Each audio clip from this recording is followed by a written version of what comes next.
ও বলতো, আম্মু তুমি এখন একা, তুমি তোমার মনে হয় একটা আব্বুর দরকার আমার।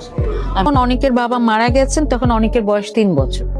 তো সব আত্মীয় স্বজন সবাই বলছে যে এরকম ববিতা তুমি এত অল্প বয়স, এখন তুমি। ববিতাকে আবারও বিয়ের পিঁড়িতে বসাতে চায় তার ছেলে অনিক। স্বামী ইফতেখার আলমের অকাল প্রয়াণের পর দীর্ঘ পথ তিনি পাড়ি দিয়েছেন একাই। নিজের সমস্ত পৃথিবী জুড়ে ছিল কেবল একমাত্র ছেলে অনিক। আর সেই সংগ্রামের গল্প বলতে গিয়েই উঠে এলো এক আবেগঘন অধ্যায়। সম্প্রতি এক খোলামেলা আলাপচারিতায় ববিতা জানান তার জীবনের সেই কঠিন সময়ের কথা।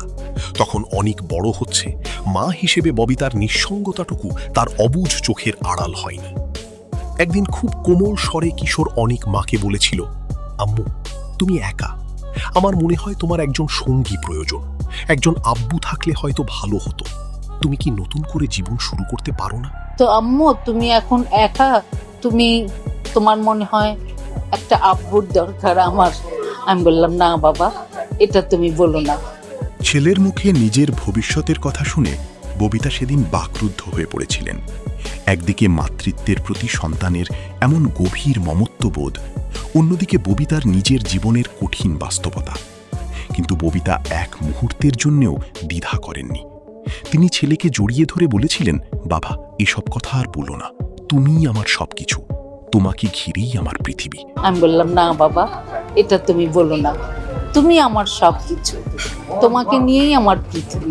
অভিনয় ক্যারিয়ারের মধ্যগগনে থাকা অবস্থায় অসংখ্য সিনেমার প্রস্তাব ফিরিয়ে দিয়েছিলেন এই অভিনেত্রী, শুধু ছেলের বেড়ে ওঠার প্রতিটি মুহূর্ত নিজের চোখে দেখার জন্য। অনেক সময় অনেকে তার জীবনে সঙ্গী হিসেবে আসতে চেয়েছেন, পরিবারের সম্মতিও ছিল, কিন্তু নতুন কোনো সম্পর্ক ছেলের মনে কোনো দূরত্ব তৈরি করবে কিনা এই শঙ্কা থেকেই তিনি বারবার নিজেকে গুটিয়ে নিয়েছেন। আমি অনেক ছবি, অনেক যখন বড় হচ্ছে তখন আমি অনেক ছবি ছেড়ে দিয়েছি। না, আমার ছেলেকে দেখতে হবে, ও কোথায় পড়বে, কি করবে। বর্তমানে অনেক দেশের বাইরে উচ্চশিক্ষিত এবং স্বাবলম্বী। ববিতা আজ যখন পেছনের দিকে তাকান, তখন কোনো আক্ষেপ নয়, বরং তৃপ্তির হাসি ফুটে ওঠে তার মুখে।